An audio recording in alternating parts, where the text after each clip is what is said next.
The Battle for Grain. Much of Russia was hungry, and Lenin had to find someone to blame. From the first, he thought that scapegoating the farmers would be the most efficient way to feed the country, whatever misery and bloodshed would be inflicted on Russia's thousands of villages. Lenin needed an enemy, so he invented a new class of Russian, Kulaks, or rich peasants, whom he claimed were hoarding grain and deliberately starving the rest of the country, particularly the cities. In reality, there were very few rich peasants in Russia. A small number owned any substantial amount of land. A few possessed more than one horse, cow, or a plough. Fewer than 2% of peasant households employed anybody outside their own family. Lenin's campaign against Kulaks was an extension of the class war he was waging in the cities. Rigorous Marxists always suspected rural life and the peasantry, a backward class, still semi-feudal, which stood in the way of the inevitable historical development towards socialism, according to the German oracle himself. Most of the Bolsheviks were from the urban intelligentsia, which generally despised the muzhiks for being part of superstitious, illiterate old Russia. The Bolsheviks suspected, perhaps rightly, that the peasantry would never support them, so they were coerced, bullied, and eventually terrorized into obedience. Originally, those identified as kulaks were mostly the village elders or the leaders of the communes, or they were the most successful, imaginative, or hardest-working farmers. Before the revolution, Lenin had promised that peasants would be given land seized from the major landowners, the nobles, big industrialists, and the church.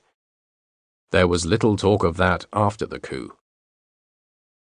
Food shortages worsened during 1918 and affected the cities hardest, partly because the transport system was so poor that distribution was a huge problem, and partly because of inflation.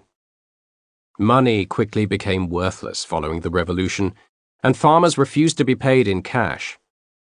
The mint, which had employed around 3,000 people in 1917, had a staff of 13,500 a year later. Printing money was the only growth industry, said Sukhanov, not entirely in jest. Within a year, the number of rubles in circulation rose from 60 billion to 225 billion. An entire parallel system of payment in kind and barter was created. Some strict Bolsheviks, experimenting with supposedly socialist economic theories, thought inflation a good thing because it would destroy the reliance of the economy on money. Lenin disagreed and realized what it would do to the value of everything. But like so many leaders throughout history, he was powerless to deal with inflation once it had taken hold. Petrograd lost 2/3 of its population within 18 months. "This is a dying city," Gorky wrote to his wife. "Everyone is leaving, by foot, by horse, by train. Dead horses are lying in the streets. Dogs eat them." Quickly, people were eating them too, in a country where, unlike in France at the time, horse meat was by no means a delicacy. Some of the intellectuals were on the books working for the Bolsheviks as minor clerks. They are given just enough to die of hunger but slowly. People with swollen bellies were advised to eat their potatoes unpeeled, but by the spring there were no potatoes. They had vanished. Lenin's answer to the food crisis was increased compulsion and terror. He launched a battle for grain, with a blood-curdling speech in early summer 1918 blaming the kulaks and the profiteers for hunger in Russia. "The kulaks are the rabid foes of the Soviet government. These bloodsuckers have grown rich on the hunger of the people. These spiders have grown fat out of the workers. These leeches have sucked the blood of the working people and grown richer as the workers in the cities have starved. Ruthless war on the kulaks! Death to all of them!" First, he set a fixed rate the government would pay for corn and other grains at mid-1916 prices, absurdly low, as inflation had increased at least sevenfold in the last year and a half. When peasants refused to sell at that price, hid their stock and seeds, or threatened to replant crops that weren't covered by fixed prices, he used force. A decree written by Lenin on the 13th of May set up the Food Commissariat, which established a system of grain requisitions. Using armed detachments of workers and Red Guards, we will conduct a merciless war. The decree was clear about what the regime would do and why. The peasant bourgeoisie, having accumulated in their cash boxes enormous money which they extorted from the state during the war, remained stubbornly resistant to the groans of the starving workers and poor peasants. They will not bring their grain to the collection points, threatening to force the government to raise prices again so that they can sell their grain at fabulous prices to speculators. The greedy stubbornness of the village kulaks and rich peasants must be brought to an end. Only one way remains: to answer the violence of the grain owners against the poor with violence against the grain hoarders.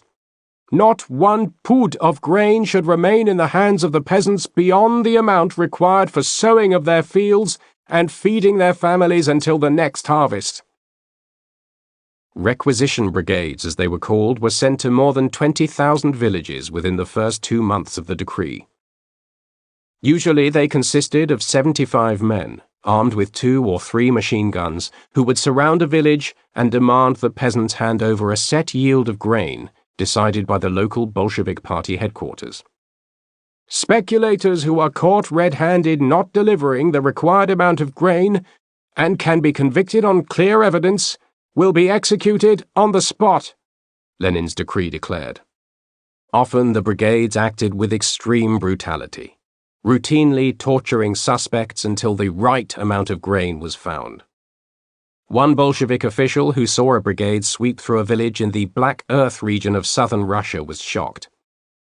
The measures of extraction are reminiscent of a medieval inquisition. They make the peasants strip and kneel on the ground, whip or beat them, sometimes kill them. Lenin personally suggested an added twist on the class war in the villages. He said that when punishments were inflicted, the brigades should call upon at least 6 witnesses, who must be picked from the poor population of the neighborhood. There were cases of the brigades holding 20 or 30 villagers ransom until the amount of grain they demanded was handed over. Originally, Lenin had insisted that all peasants should hand over grain by name, and anyone who failed to do so would be shot on the spot. But the food commissar Alexander Tsuryupa and Trotsky balked at the idea, and it had to be slightly watered down to say that a peasant who failed to deliver to properly designated rail stations and shipping points should be declared an enemy of the people. Even Dzerzhinsky warned against the harshness of the battle for grain and told Lenin that it would damage the Bolsheviks' reputation with rural Russia, perhaps for a generation. But Lenin took little notice. Rather, he demanded harsher action. On the 23rd of August, he wrote to the Bolshevik chiefs in Penza province, "Comrades, the Kulak uprising in your 5 districts must be crushed, without pity. The interests of the whole revolution demand it. For the final and decisive battle with the Kulaks everywhere is now engaged. An example must be made. 1. Hang, and I mean hang so the people can see, not less than 100 known kulaks, rich men, bloodsuckers. 2. Publish their names. 3. Identify hostages. Do this so that for hundreds of miles around the people can see, tremble, know, and cry. Cable that you have received this and carried out instructions, Lenin. P.S. Find tougher people." A few days later, on the 29th, he cabled again to express extreme indignation that absolutely nothing definite has been received from you about what serious measures have been taken to suppress the kulaks mercilessly and to confiscate their grain in the 5 districts run by you. Your inaction is criminal. At least 3,700 people were killed, probably many more, in the first year of food requisitions. Entire villages were burned down, or the seed supply used for planting the next year's crop was confiscated, leaving the peasants destitute. Tsuryupa a ruthless old Bolshevik and hardly a soft touch, once said that the food brigades emulate the methods of the Tsarist police. He was advised by Lenin to toughen up. The battle for grain was justified because it would pacify rural Russia. And this is the meaning of the dictatorship of the proletariat, he said.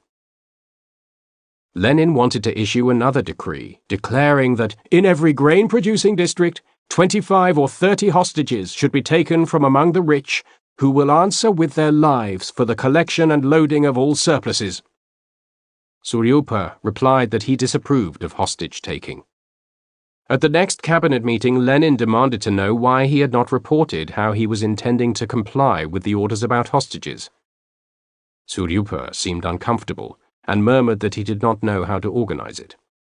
Lenin looked straight at him and said simply, "Energetically." Stalin was posted to Tsaritsyn, later renamed Stalingrad and then Volgograd, in June 1918 to secure food supplies. He purged the city of anyone suspected of being a counter-revolutionary. It wasn't tough enough for Lenin, who ordered him to be yet more ruthless. "Be merciless," he cabled. Stalin replied swiftly, "Be assured, our hand will not tremble." Nothing can get in the way of this utopia.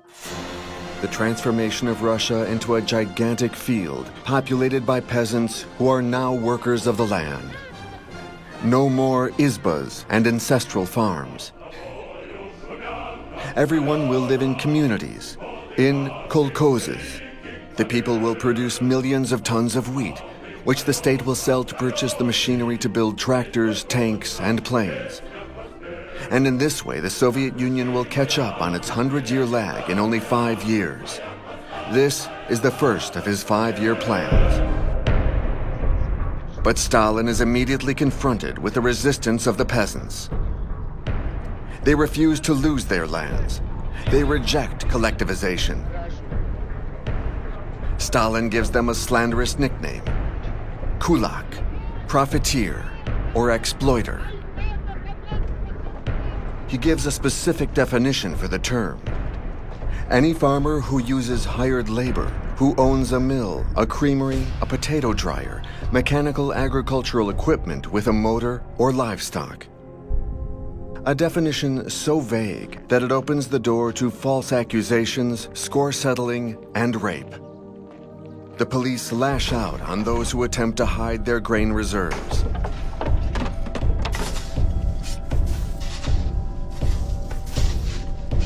The peasants' resistance is so powerful that the state mobilizes 27,000 dekulakizators, communist militants shipped in from the cities, and a miserable group of day workers paid in spoils.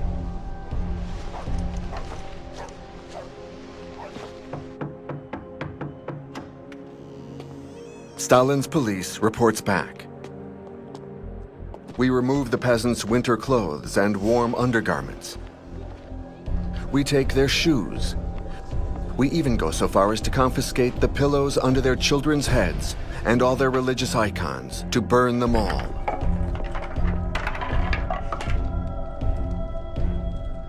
Stalin wants to drag the whole population into the crusade against the peasants. He encourages acts of denunciation. Propaganda screened in the movie theaters show a young Tatar girl from Crimea, Olga Balikina, who is famous for accusing her own father of stealing wheat from his kolkhoz. Congratulated by the party, Olga is cheered by the pioneers, aged 9 to 14, and the komsomols, aged 15 to 18, the mass youth organizations founded by Lenin.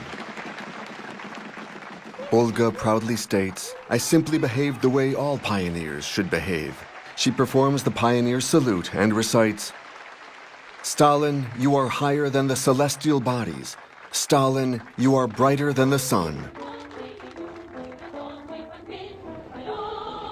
In every village, statues of Pavel Morozov are erected to the glory of hero pioneer of the Soviet Union, number 001.